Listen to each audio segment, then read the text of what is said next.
우리가 이 세상을 살아가면서 참 힘들 때가 많죠. 어려운 일을 겪을 때가 한두 번이 아닙니다. 그런데 이를 힘들고 어려울 때에 정말 힘든 것은 세상이 주는 어떤 영향력이 아니라 내 속에 있는 영 때문에 그렇습니다. 그 갈등 때문에 더 힘든 거예요. 그래서 오늘 말씀을 여러분 들으시면서 내 속에 어떤 영이 역사하는지 잘 살펴주시기 바랍니다. 내 속에 어떤 영이 역사하셔서 그렇게 내가 이렇게 살고 있는지 한번 잘 살피면서 말씀을 들었으면 좋겠습니다. 자, 성경에 보면 이런 말씀, 바울은 우리 안에 두 영이 있다고 했어요.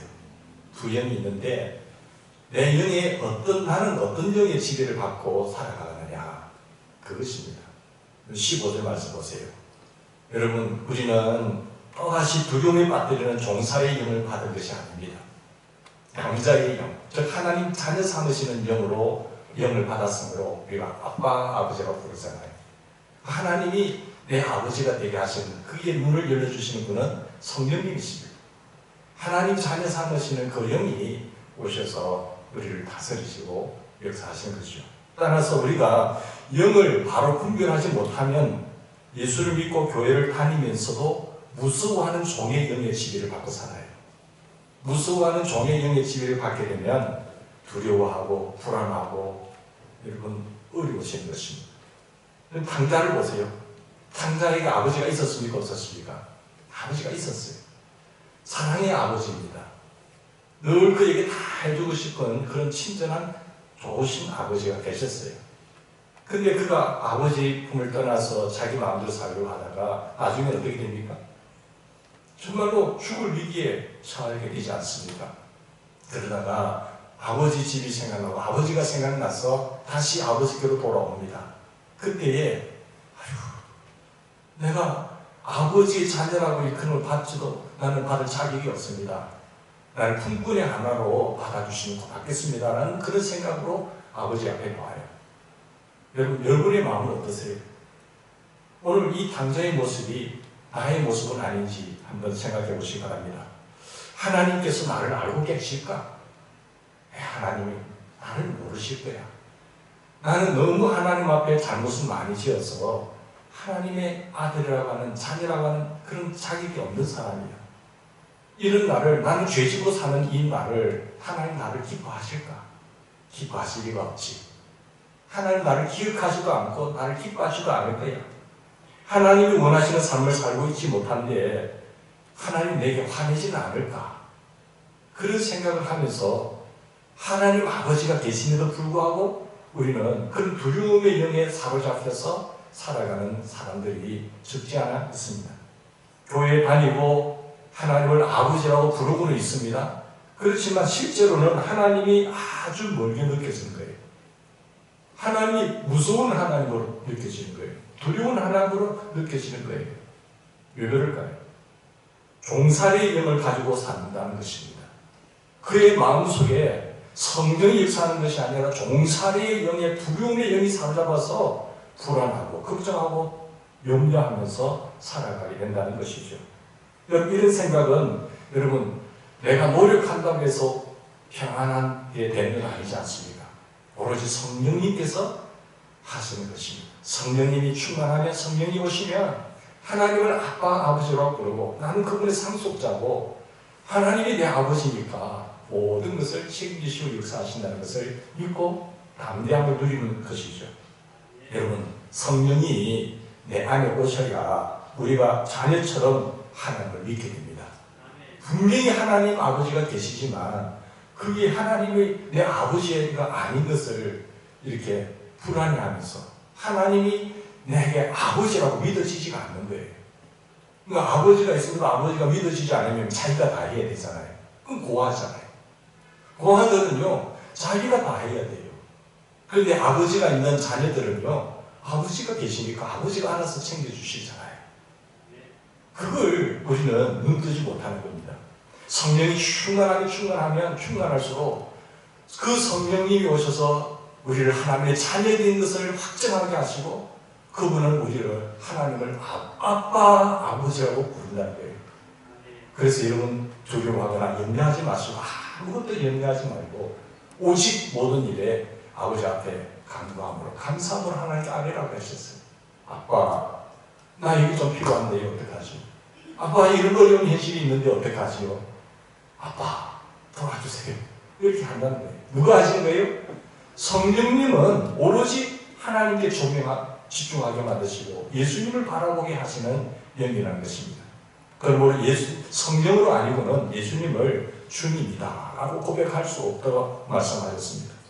사랑하는 여러분, 우리가 하나님을 아버지라고 이름만 부르는 것이 아니라 더 이상 먹고 살기 위해서, 성공하기 위해서 안달하거나 염려하지 않고 살게 된다는 거예요.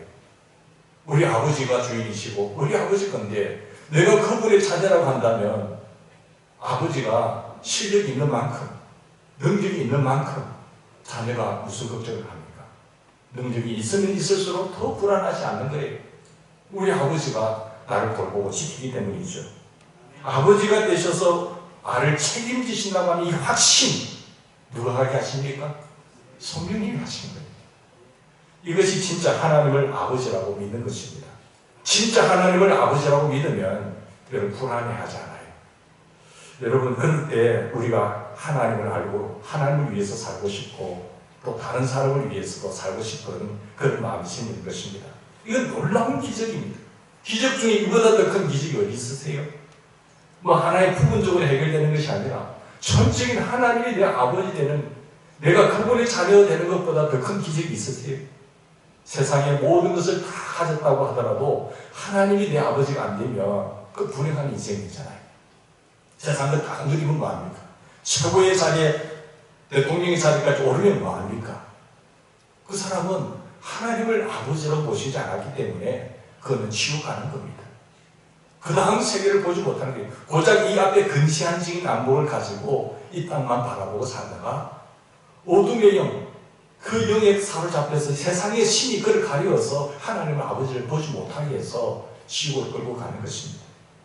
그가 모든 사람을 대신하여 죽으시면 살아있는 자들로 하여금 다시는 그들 자신을 위하여 살지 않고 오직 그를 대신하여 죽었다가 다시 살아나신 이를 위하여 살게 하려 함이라라고 고린도후서 5장 15절에 말씀하고 있어요. 누가 하신다고요? 성령님께서. 여기서 살게 하려 함이라라고 말하는 것은 우리에게 그렇게 살라고 하신 것이 아닙니다. 하나님 아버지를 위해서 살고 하나님 나라를 위해서 살고 다른 사람을 위해서 살고 주 예수를 위해서 살게 하시는 것은 살게 된다는 겁니다. 성령의 열매를 맺으라가 아니라 성령의 열매가 맺히게 되는 거예요. 성령이 임하면요, 주의 증인 되는 것이 아니라 증인이 되는 겁니다. 내가 애를 쓰고 내가 노력한다고 해서 되는가요? 내가 노력하고 내가 애쓰려고 하니까 율법주의적인 신앙을 갖게 되는 것이에요. 성령이 충만하면요, 주의 복음 증인이 되는 것이고, 주님이 가지 말라고 하는 곳에도, 주님이 사람들이 힘들어하는 곳에도 가고 싶은데 어떻게 하는 거예요? 내가 그곳에 가서 복음을 증거하고 싶은데 어떻게 하는 거예요? 못 말리는 거잖아요. 성령이 임하면 내가 권능을 받고 땅 끝까지 이르는 내 증인이 되리라. 오직 그들을 대신하여 죽었다가 다시 살아나신 이방이여 살게 하려 함이라. 그렇게 살게 된 것을 여러분 믿으시기 바랍니다. 우리의 노력으로 변화될 수 없습니다. 내 노력하지만요, 그 노력 얼마 못 가요. 여러분 자신을 믿을 수 있나요? 절대 못 믿어요. 성령께서 그렇게 바꾸어 주신 겁니다. 성령께서 바꾸어 주시니까 세월이 흐르면 흐를수록 성령의 열매가 맺혀지는 겁니다. 우리가 할 일은 뭡니까? 나무에, 포도나무가 아직 열매를 맺기 위해서는 붙어있지 않으면 서둘러 열매를 맺을 수 없음 같이 너희도 내 안에 거하지 않으면, 내게 붙어있지 않으면 절대로 그럴 수 없다는 거예요. 왜 어떤 사람은 성령의 열매가 맺히고 어떤 사람은 성령의 열매가 안 맺히나요? 내가 그리스도 안에 있는가 점검해보세요. 내가 주님께 붙어있는가를 점검해보면 세월이 흐를수록 성령의 열매가 주렁주렁 사람이 완전히 바뀌는 거예요. 그 열매의 성령의 열매의 특징은 뭡니까? 전부 예수님 닮아가는 겁니다. 예수님의 성품이에요. 사람의 성품이, 사람의 성격이 완전히 예수님 모습 닮아가는 거예요. 그게 성령의 사람이고 예수의 사람이고 하나님의 사람입니다. 여러분, 성령님은요, 우리 안에 오셔서 고난의 길도 갈 수 있을 만큼 담대한 마음을 주시는 분이에요. 우리는 더 이상 고난을 두려워하지 않습니다. 오히려 고난 당하는 것이 기쁩니다. 왜냐하면 내가 하나님의 상속자라는 사실을 깨달았기 때문에, 하나님의 자녀로서 하나님의 상속자로 아버지 것이 다 내 것이 되는 거예요. 그렇기 때문에 어떤 고난이 와도 좌절하지 않죠. 장차 나타날 그 하나님과 그 하나님의 나라를 내가 받기 위해서, 그 하나님의 나라의 그 영광을 우리는 바라보게 되는 것이죠. 그래서 16절 보세요. 18절 보세요. 현재 우리가 겪는 고난은요, 장차 우리에게 나타날 그 영광과 저렇게 비교할 수가 없는 거예요. 믿습니까? 이 눈을 열어주시는 분은 성령 하나님이십니다. 그래서 내 마음에 여전히 두려움의 영이 역사하면 그걸 못 봐요. 교회 다니면서도 계속 불안해하고 좌절하고 절망하고 힘들어하는 거예요. 내 속에 강력한 양자 자녀 삼으신 영이 임재하면 하나님 나라의 영광을 보고 살아가게 되는 것이죠.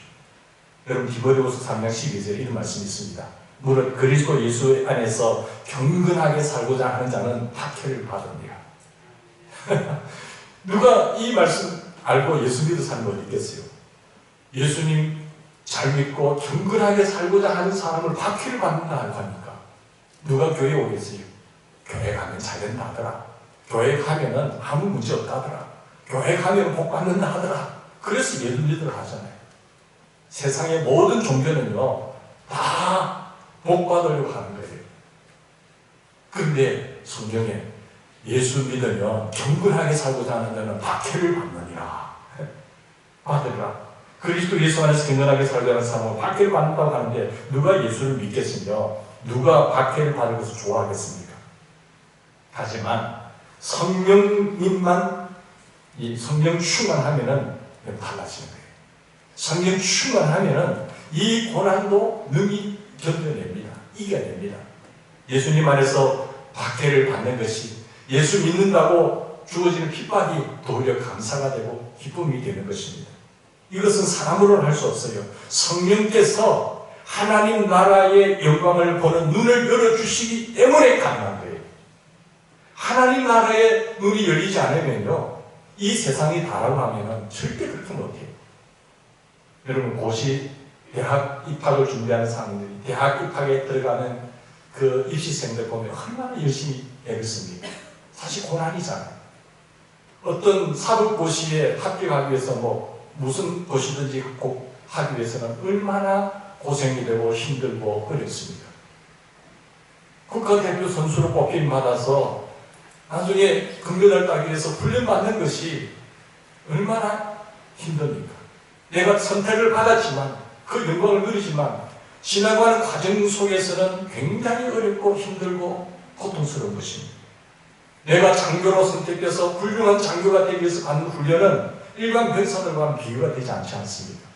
그런데 왜 많은 그런 사람들이 그 고난과 그런 박해와 그 훈련을 참고 견뎌나갑니까? 장차 내가 그 자리에 올라가면 합기의 영광, 그 자리에 그 놀라운 영광을 바라보기 때문에, 그 눈이 열려있기 때문에 참고 견디고 어려움을 극복해 나가는 거예요. 절대로 그 눈이 열리지 않으면 내가 왜 이 짓을 해? 내가 왜 이런 어려움을 해? 자꾸 자기 비하를 하면서 신세 타령하면서 내가 왜 이렇게 일걸었지 후회하게 된다는 것입니다. 여러분, 현재의 고난을 이겨내는 그것이 앞으로 조금 있으면 나타날 그 영광을 바라보고 알기 때문에 그런 것처럼, 여러분, 하물며 하나님을 알고 하나님 나라의 영광을 보는 눈이 떠있는 성도는 더 많을 것 아니지 않습니까? 하나님 나라의 그 영광을, 영원한 그 영광, 이 세상에 잠깐 누릴 영광이 아니라 영원히 누릴 하나님 나라의 영광을 바라본 사람들이 이 땅에 잠시 고난이 온다고 해서 넘어지고 부인하고 배반하고 그렇게 좌절할 수가 있겠습니까? 절대로 그럴 수 없어요. 이 세상 고난은 결코 저주가 아닙니다. 앞으로 나타날 장차 영광을 바라보지 못하고 이 세상에 편안하게 사는 것이 저주시오. 하나님 나라의 영광을 바라보지 못하면요, 이 세상에 그냥 편안하게 살면서 지옥 가는 것을 그냥 대수롭지 않게 생각해요. 그러나 하나님 나라의 영광을 바라본 사람은 내가 예수 믿는다고 당하는 핍박, 어려움, 환난 전혀 되지 않습니다. 하나님 나라를 위해서 핍박받는 사람이 천국에서 큰 사람이고 그 사람이 복 있는 사람이죠. 그런데 세상의 눈으로 바라보면요, 아무 어려움 없이 주님 멀리하면서 핍박이 오면 주님 배반해버리고 그런 사람이 저주인 줄 몰라요. 북한에서 핍박받는 지하교회 성도들 생각해 보세요. 여러분, 그들은 순교까지 하지 않습니까? 똑같은 민족이지만 그들이 북한에서 신앙생활을 한다는 이유 때문에 고난과 박해와 어려움을 당해요. 순교까지 하게 되잖아요. 그들이 불행해 보입니까?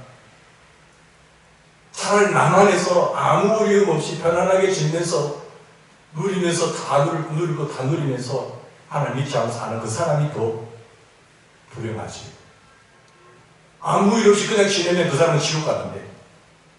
내가 잠시 예수 믿는다는 그 이유 때문에 핍박과 어려움과 감옥에 간다고 하더라도 그 사람이 복 있는 사람이잖아요. 그 사람이 복 받는 사람이잖아요. 멀리 내다보면. 근시안적인 안목으로 잠깐 내다보면은, 야, 그 사람은 안 되지. 세상의 관점으로 바라보면 불행하게 보일지 모르지만, 우리 하나님의 관점으로 바라보면 그 사람이 복 있는 사람이에요.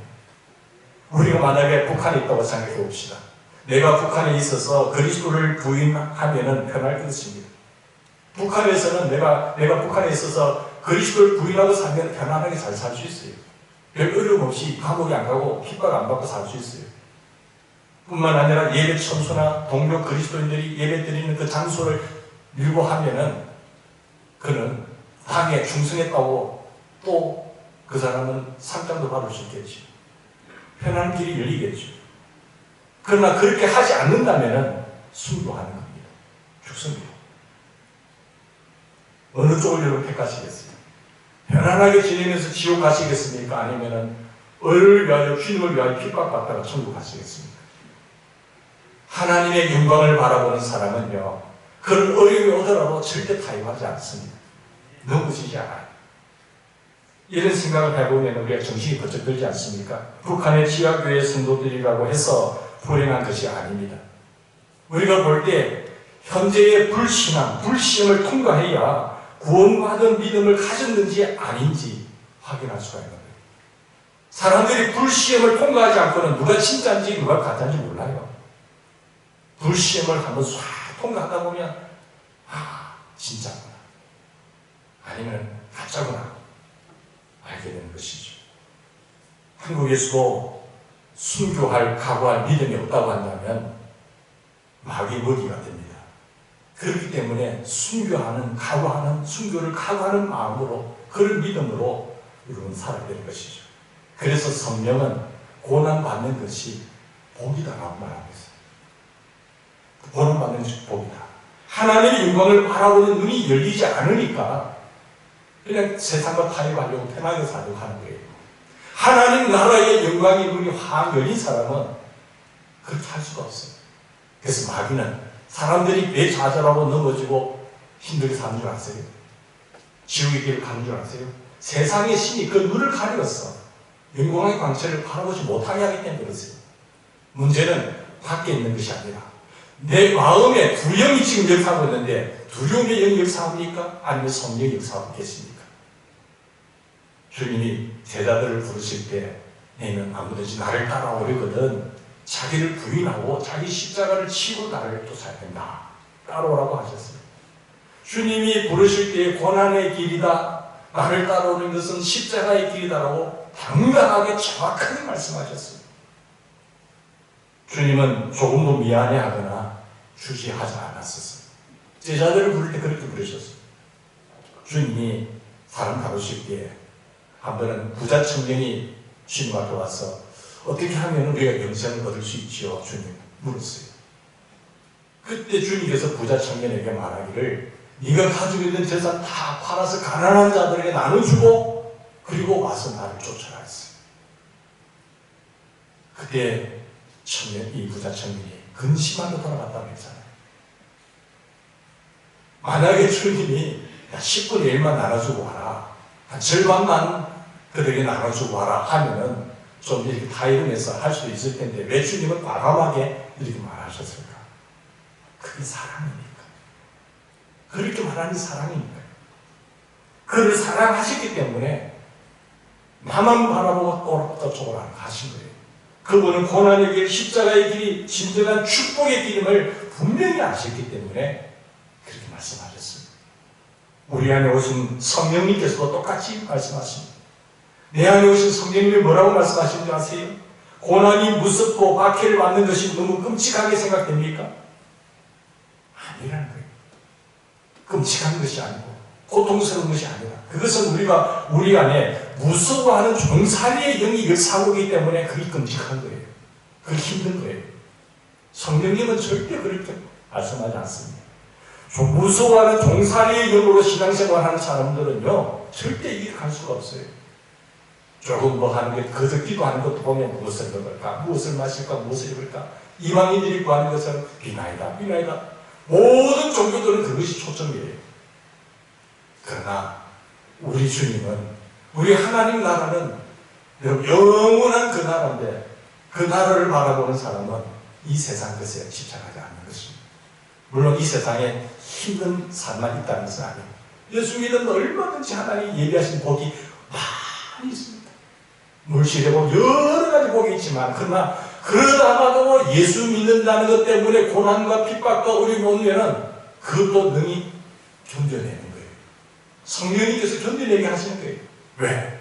현재의 고난은 앞으로 장차 나타날 영광과는 비교가 안 되기 때문에 참고 견뎌내는 것입니다.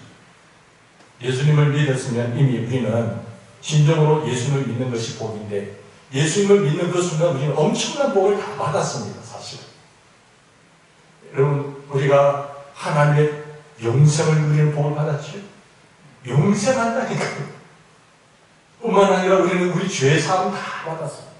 하나님과 그 죄 때문에 죽었던 우리 그리고 의롭게 됐잖아요. 하나님의 자녀가 됐잖아요. 그리고 우리를 구하고 지켜주시나요? 늘 주님이 세상 끝날까지 함께 하셔서 우리가 동행하신다고 하셨잖아요. 하나님이 내 아버지 되셨잖아요. 받을 복은 이미 다 받은 거예요. 도대체 무엇이 더 필요하겠습니까? 예수님 한 분만으로 충분한 겁니다. 그것이 예수를 믿을 때 주어지는 은혜입니다. 예수를 믿을 때 주어지는 그 특권과 능력과 축복이 여기 들어있는 것이죠. 여러분 뿐만 아니라 성령께서 역사하실 때에 또 우리에게 주어지는 큰 축복이 하나 더 있었어요. 성령이 역사하는 사람은 그 하나님 나라를 기다릴 줄 압니다. 기다릴 줄 아는 신앙. 주님의 나를 기다리는 사람이 되는 것입니다. 19절 보십시다.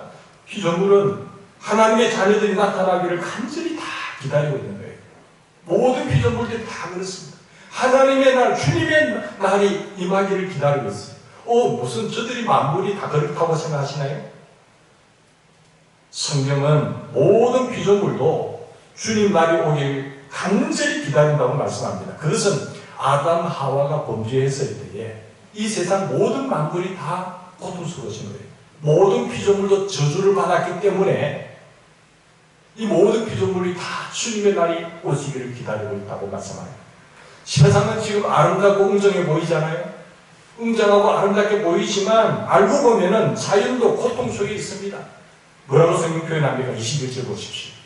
성경도 썩어짐의 종살이를 하고 있다. 네? 피조물도 썩어짐의 종로를 가면서 해방되기를 원하는 거예요. 그리고 하나님의 자녀들의 영광의 자리에 이르는 것입니다. 그래서 썩어짐의 지금 종살이를 하고 있기 때문에 주님의 날을 사모하고 악모하고 기다리고 있는 것이죠. 그래서 피조물이 주님의 날을 기다리는 것입니다. 주님 오심을 기다립니다. 그러면 성도들 어때요? 우리 주님의 백성들 어때요? 더욱 그렇죠. 여기 말씀 보세요. 23절 말씀. 마음에 주님 오신 날을 고대하면서 그뿐만 아니라 천열매로서 성령을 받은 우리도 자녀로 삼아 주실 것을 곧 우리 몸을 속량해 주실 것을 고대하면서 속으로 신음하고 있는 거예요. 우리 몸의 속량을 기다리는 거잖아요. 성령의 처음 익은 열매를 받은 우리까지도 속으로 탄식하면서 양자될 것, 우리 몸의 속량을 기다린다. 성도들이 고대하고 신음하는 것은 성령께서 오셨지만 내 몸이 약하여져서 죄짓지 않도록 악한 영향력에서 자유하지 못하고 있기 때문에 언제 주님이 오셔서 완벽한 그리스도인이 될까? 내가 완벽한 거룩한 삶을 살 것인가? 그래서 내 몸을 완전히 죄지은 것을 다 속량해 주시고 이렇게 회복되는 것을 원할까? 그 말씀이거든요. 육신이라고 하는 것은 이기심과 음행과 욕심과 혈기와 앙탈함 끊임없는 그런 것이 육신이 있기 때문에 우리는 내적인 탄식을 하고 있는 것 아니겠습니까? 언제쯤이면 이 죄된 육신의 욕구에서 노임을 받을 수 있을까요? 언제쯤이죠? 주님의 날이 임하면 끝나는 겁니다. 주님이 오셔서 우리 몸이 온전히 변화되고 죄에서 완전히 승리하고 거룩한 본성이 회복되는 날이 오기를 그래서 우리는 갈망하는 거예요. 주님 언제 오시렵니까? 그래서 외적인 어떤 환경에서 주어지는 어려움보다도 내적인 이 갈등이 더 심한 거예요. 왜? 계속해서 육신의 두려움의 영이 나를 사로잡게 돼요. 틈만 있으면 택한 백성들도 우는 사자같이 내 마음을 비집고 돌아서 차지하려고. 내가 주인이야, 너 나가. 내가 주인이지. 예전에 마귀가 주인 되어서 마귀에게 종노릇하고 공중문제자들을 쫓아다니고 이 세상 풍속을 쫓고 허물과 저를 죽었던 우리는 본질상 진노의 자녀였잖아요. 그런데 주님이 오셨지만 호시탐탐 계속 모이는 거예요. 여러분 속지 마시길 바랍니다. 내 마음의 주인은 주님이 계셔요. 나를 성전 삼으셔서 이 성전에 좌정하신 주님이 왕노릇하고 주님을 쫓아가는 그런 삶이 되기를 바랍니다. 이처럼 성령의 사람은 사는 것이 다릅니다.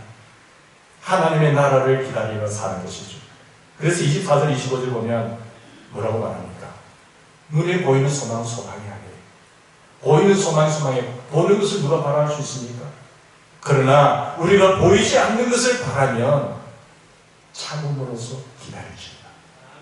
참음으로써 기다려요. 그 영광의 날을 기다리는 거예요. 내가 대학에 합격했던 것, 내가 금메달을 먹으면 그 메달을 따는 것을 기다린 것처럼 영광을 본 사람을, 영광을 아는 사람은 고난을 견딜 수 있고 기다릴 줄 아는 겁니다. 이 말씀은 우리의 소망은 이 세상에 있지 않고 어디 있다고요? 주님의 나라에 있다는 겁니다. 그래서 세상을 사는 동안 힘들고 어려워도 기다릴 수가 있는 거예요. 절대 넘어지지 않아요. 여러분 인내라고 하는 것은요 매우 중요한 성령의 열매입니다. 인내, 오래 참음의 열매죠. 성령의 가장 놀라운 덕목 가운데 하나가 오래 참음이에요. 요한계시록에 보면 인내가 하나님 앞에서는 성도의 가장 중요한 덕목이라고 말합니다. 인내한 사람만이 그 자리에 설 수 있어요. 그래서 요한계시록 14장 12절에 보면 성도의 인내가 여기 있나니 그들은 하나님의 계명과 예수에 대한 믿음을 지키는 자니라 했어요. 끝까지 지키는 사람들이 그 나라에 입성하는 거죠. 그런데 예수 믿는 성도들 중에서도 보면 주님의 날에 대한 기다림이 없는 사람들이 있어요. 주님의 날에 대한 기다림이 없이 살아가는 사람들. 그것은 그 마음이 세상의 영에 사로잡혀 있기 때문에 주님의 날에 대한 기다림이 없어요. 아이고 죽지 못해서 살시오 이러는 사람들이 있어요. 어떤 사람은 늘 천국을 소망하면서 그 날을 사모하면서 늘 주님 바라보고 주님과 동행하면서 예배의 자리 흩어지지 않고 기도의 자리 흩어지지 않고 끝까지 주님 바라보면 그 날을 기다리면서 한 발자국 한 발자국 가는 사람이 있어요. 그래 성령 충만한 사람이지. 세상은요 성공학, 처세술, 자기개발서 등에 대해서 다 말하는 게 뭡니까? 인생을 산에 비교하고 있어요. 정상에 오르는 것이 성공이다. 그러나 성경은 뭐라고 고백합니까? 인생은 광야와 같다고 말하는 거예요. 세상은 끊임없이 어떻게 하면 정상의 자리에 오를 것인가 그것을 알기 위해서 처세술을 많이 읽잖아요. 그 노하우를 알기 위해서 책을 읽고 또한 그 강연을 듣고 세미나에 참석하지 않습니다. 그러나 이것이 수많은 사람들의 인생을 망치고 있는 겁니다. 광야를 읽다라고 하는 책이 있는데 도란더스 나오시는데 그 책에서는 이렇게 말해요. 인생은 산을 오르는 것이 아니라 광야를 지나가는 것이다 라고 생각한다고 했습니다. 그렇습니다. 이 눈이 열리기를 바랍니다. 인생은 산을 정복하는 것이 아니에요. 세상은 다 성공해야 된다. 그 정상에 도달해야 된다고 말하지만 인생은 광야를 지나가는 것이다. 광야길을 가는 것과 산을 오르는 것은 너무너무 다릅니다. 산은 정상이 보인다. 정상이 보입니다. 그러나 광야는 끝이 보이지 않습니다. 산은 어떻게 올라가야 할지, 어느 길로 올라가야 할지 되게 정해져 있다고 이 책에서 말합니다. 그러나 광야에는 길이 없다고 말합니다. 산은 전체가 한눈에 들어온다. 그러나 사막은 그렇지 않습니다. 산은 변하지 않습니다. 항상 그대로입니다. 그러나 광야는 계속 바뀌는 거예요. 하루아침에 모래산이 있다가도 그것이 없어지고, 없던 그 광야도 모래산이 차고 나면 무뚝 솟아있고, 끊임없이 변하는 것이 광야예요. 산을 오를 때는 혼자 가도 된다. 그러나 광야에 들어갈 때는 절대로 혼자 들어가서는 안 된다. 그래서 광야길을 통할 때 필요하신 분이 길잡이가 필요한데, 나의 길이요 진리요 생명 되신 예수님이 길이기 때문에 그분이 동행하는 것이 필요한 거예요. 주의 백성, 성령에 충만한 사람들은, 주님의 자녀가 된 사람들은 주님이 길잡이가 되셔서 그를 항상 인도하시기 때문에 사망이 음침한 골짜기로 다니셔도 해받음을 두려워하지 않을 것은 주께서 나와 함께 하십니다. 내가 너를 고아와 같이 버려두지 아니하겠다고 말씀하셨기 때문에 시대를 쫓아 열매를 맺게 되는 것이죠. 여러분, 신앙생활은요 광야 생활입니다. 절대 정복하는 산을 오르는 것과 다른 것이에요. 저도 우리가 신학생들 때 보면 다들, 저도 초목회할 때는 그 큰 교회 목회돼요. 그게 소망이거든요. 제가 40이 되기 전에 서울에 담임 목사로 갔을 때도 마찬가지예요. 이제 목회를 제대로 해보자. 이렇게 하면서 그걸 가지고 간 거예요. 그러나 누구나 다 큰 교회 목회하고, 또 사람들도 그렇게 세상을 바라봐요. 큰 교회 목회해야 되는 거지. 그렇게 해야 되는 거지. 큰 교회 목회하면 모든 것이 해결됩니까? 그렇습니다. 마음은 더 지치고요, 영적으로 더 메마르고요, 교만과 열등감이 왔다 갔다 하는 거예요. 원망과 불평도 더 많아집니다. 그런 것이 큰 잘못인 줄 몰라요.